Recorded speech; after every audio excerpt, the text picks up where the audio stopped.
Yes, hello everyone. First of all, thanks for being here in my YouTube channel. Dear students, today I will discuss one very important and very interesting question of chapter quadratic equation class 10th, and this question belongs to R.D. Sharma book exercise 4.12 lords category का हमारा ये question है। Lord's मतलब lower order thinking skills का हमारा ये question है। अच्छा, इस क्वेश्चन को स्टार्ट करने से पहले हम एक एक्टिविटी करेंगे। ध्यान रखना, एक एक्टिविटी करेंगे, बहुत ही इंटरेस्टिंग एक्टिविटी है, और इस एक्टिविटी के बेसिस पर फिर हम इस क्वेश्चन को सॉल्व करेंगे। एक्टिविटी क्या है? देखो, ये हमारी मैंने क्लॉक बनाई है, और आप इस क्वेश्चन को इस क्लॉक के मीडियम से भी समझ सकते हो, ठीक है, या फिर अगर आपके पास एक ओरिजिनल क्लॉक हो सामने, जो वॉल क्लॉक होती है ना, एनालॉग वॉच जो होती है, आप वो भी निकाल के उसको समझ सकते हो, ठीक है। तो अभी फिलहाल ये बताओ, इस घड़ी में, नकली घड़ी में टाइम कितना हो रहा है? 2:15, ठीक है।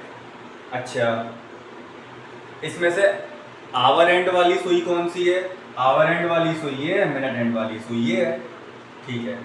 एक बात हम बहुत अच्छे से जानते हैं, जो कॉन्सेप्ट है हमारा, कि जब मिनट हैंड वाली सुई पूरा 60 मिनट रोटेट करती है, मिनट हैंड वाली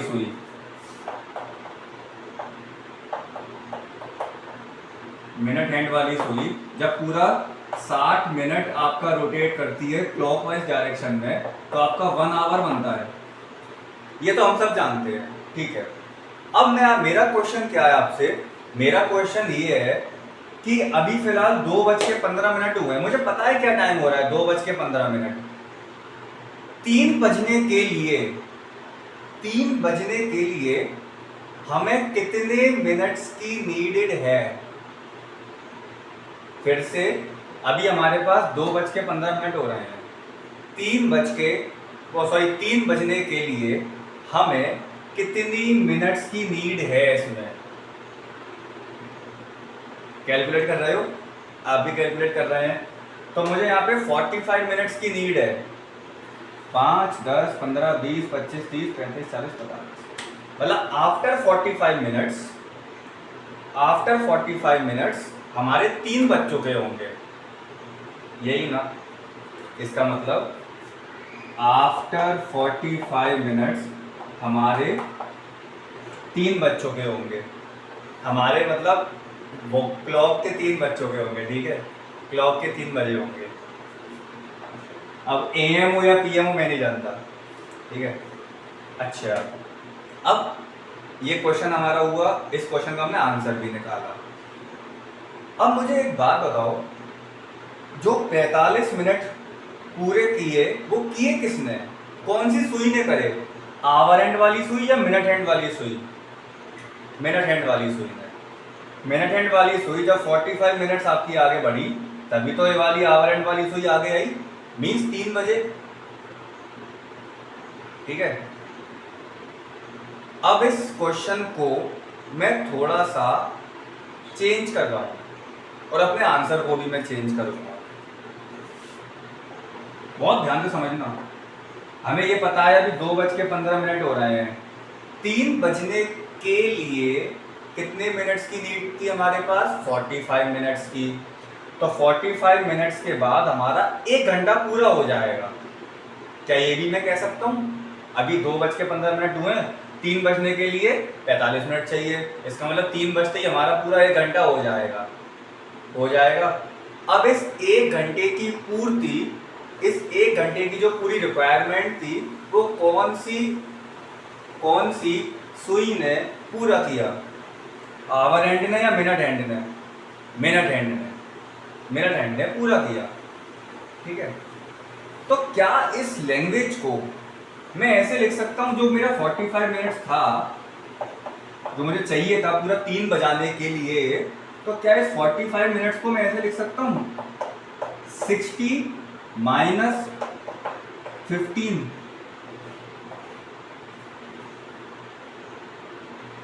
एक बार फिर से मैं शुरू से इस कॉन्सेप्ट को रिवाइज करवा रहा हूँ कि ये क्वेश्चन बहुत ज़्यादा अच्छा क्वेश्चन है, कॉम्प्लिकेटेड क्वेश्चन है। इस क्वेश्चन के लिए हमें इस एक्टिविटी को आना बहुत ज़रूरी है। क्वेश्चन मेरा ये है कि अभी फ़िलहाल 2:15 हो रहे हैं, 3 बजने के लिए हमें कितने मिनट्स की नीड है? कितने मिनट्स की नीड है? तो हमारे पास 45 मिनट्स की नीड है। 45 मिनट्स के बाद 3 बज चुके होंगे। मैंने अपने इस क्वेश्चन को थोड़ा सा मॉडिफाई किया। क्या? 3 बजने के लिए कितने मिनट्स की नीड है? 45 मिनट्स की। इसका मतलब 3 बजते ही कितने आवर हो जाएंगे? 1 घंटा पूरा हो जाएगा। 2 से 3 बज जाएंगे, घंटा पूरा हो जाएगा। इस 1 घंटे की पूर्ति के लिए कौन जिम्मेदार है?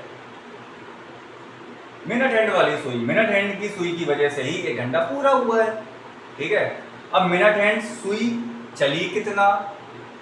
45 मिनट्स।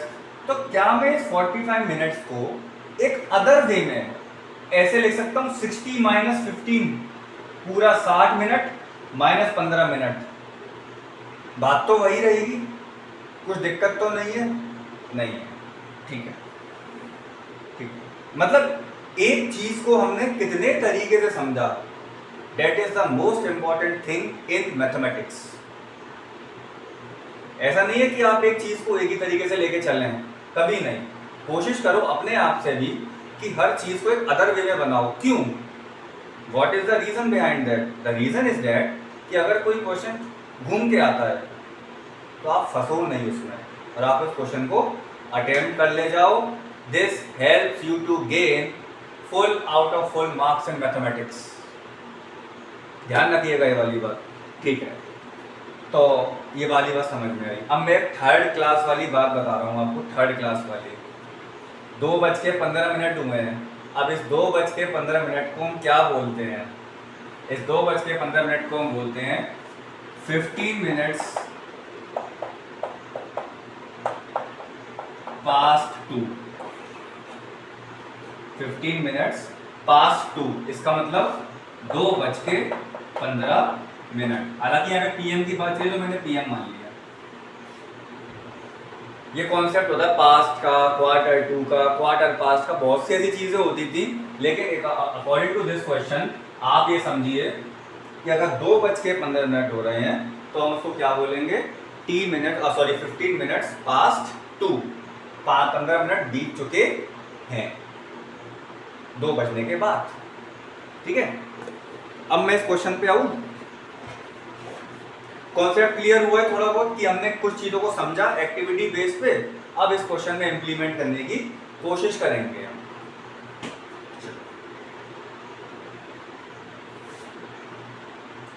क्वेश्चन है हमारा at t minutes past 2 PM।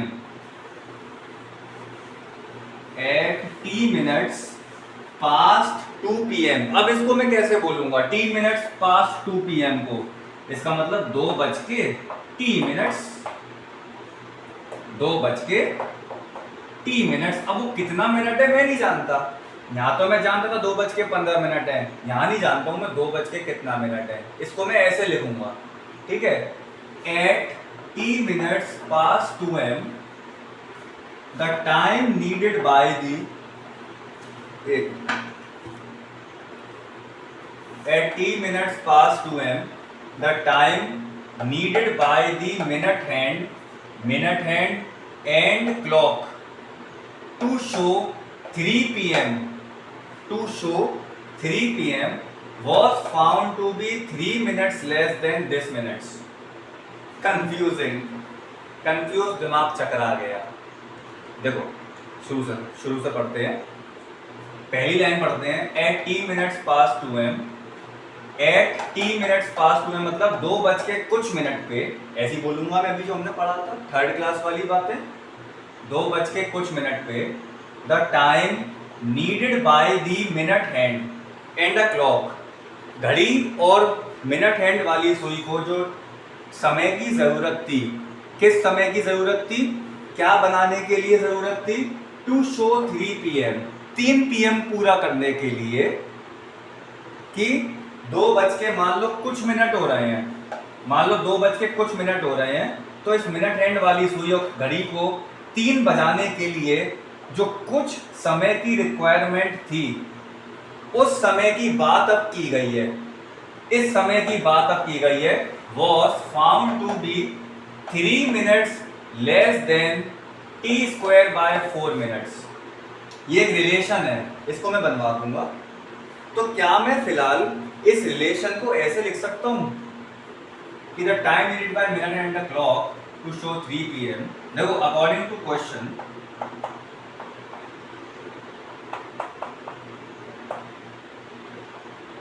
Time needed bye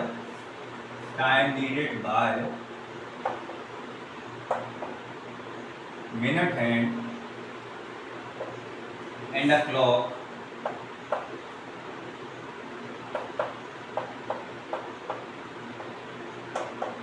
to show 3 PM was found to be 3 minutes less than t square by 4 minutes। और ये मालूम है ये रिलेशन क्या है? ये रिलेशन एक तरीके से उसी बचे हुए मिनट का है जिसकी वजह से 3 बजेंगे। जैसे और आसान भाषा में, अभी 2 बज के मान लो 15 मिनट हुए थे, कितने मिनट की नीड थी मुझे जिससे 3 बज जाए? 45 मिनट, 45 मिनट। तो इसी 45 मीन्स बचे हुए मिनट का, ये तो बचे हुए मिनट्स थे हमारे, इसी बचे हुए मिनट्स का यहाँ पे ये रिलेशन दे रखा है, अननोन रिलेशन। अननोन क्यों? क्योंकि मैं यहाँ पे t की वैल्यू नहीं जानता। और ये t क्या है? ये t है कि 2 बज के कितने मिनट हुए हैं, हमें वो समय निकालना है, 2 बज के कितने मिनट हुए और फिर हमें कितने मिनट्स की नीड थी जिससे 3 बज जाए। तो वो तो हमने अपनी ये रिलेशन इस इक्वेशन की फॉर्म में लिख दी, लेकिन जो यहाँ पे ये बात लिखी गई है, time needed by minute hand and a clock to show 3 PM, ये हमारे बचे हुए मिनट थे ना। अब तुम्हें एक चीज याद है कि मैंने इस 45 मिनट्स को, इस बचे हुए मिनट्स को, 45 मिनट्स को कुछ इस तरीके से लिखा था, 60 माइनस 15 मिनट्स।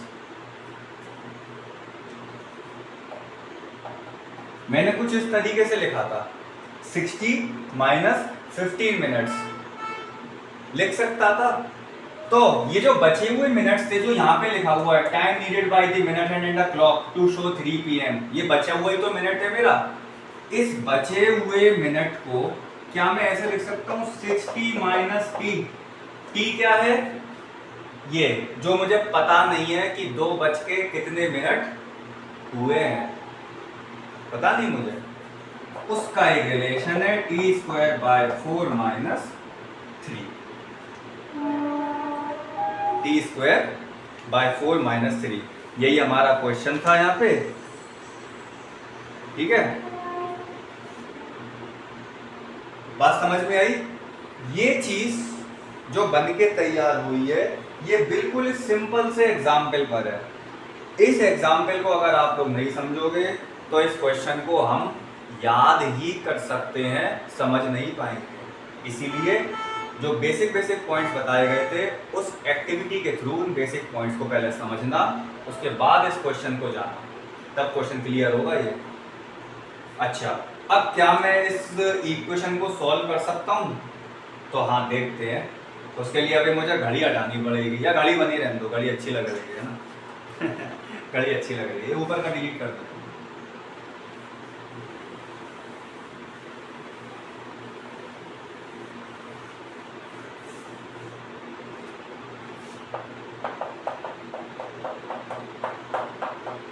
ना,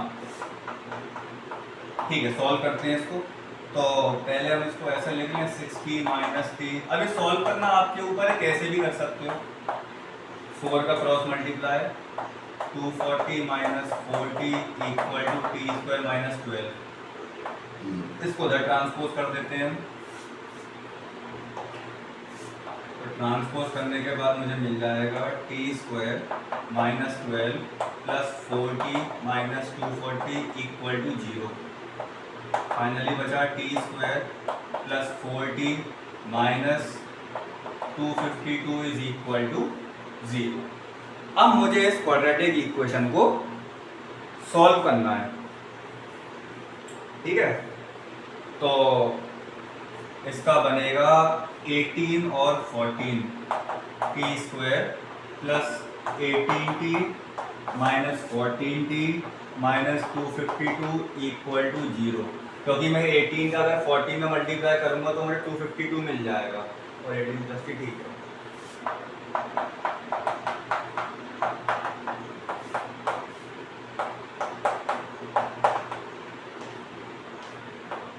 ठीक है, तो t minus 14 t plus 18 is equal to 0। एक t की वैल्यू मिली मुझे 14 और एक t की वैल्यू मिली मुझे 18। अब माइनस 18 तो मैं कैसे भी नहीं लूंगा, क्योंकि 2:18 कभी नहीं हो सकते हैं, ठीक है। तो t क्या आया, t ने मुझे ये बता दिया कि 2:14 हो रहे होंगे, 2:14। अच्छा, अब मैं 14 मिनट यहां बना देता हूं, थोड़ा ऊपर की तरफ, ठीक है। इसका मतलब क्या है कि 2:14 पे 2:14 होने पर मुझे कितने मिनट की नीड थी, मुझे कितने मिनट्स की नीड थी जिससे 3 बज जाएं। ये क्वेश्चन का मतलब था 2:14 पे मुझे कितने मिनट्स की नीड थी कि क्या बच जाए, 3 बच जाए। बता सकते हो? 46 मिनट्स। तो 46 मिनट्स, अब उस 46 मिनट्स को ये रिलेशन दिया गया टी स्क्वायर बाय 4 माइनस 3।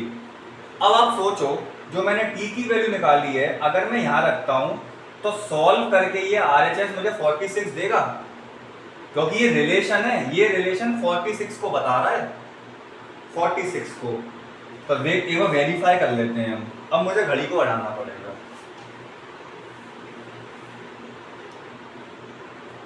तो 46 इक्वल टू टी की वैल्यू क्या रहती, 14, 14 का स्क्वायर 196।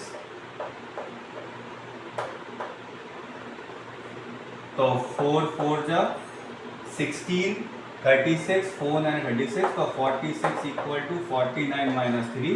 तो 46 इक्वल टू 43, सॉरी 46।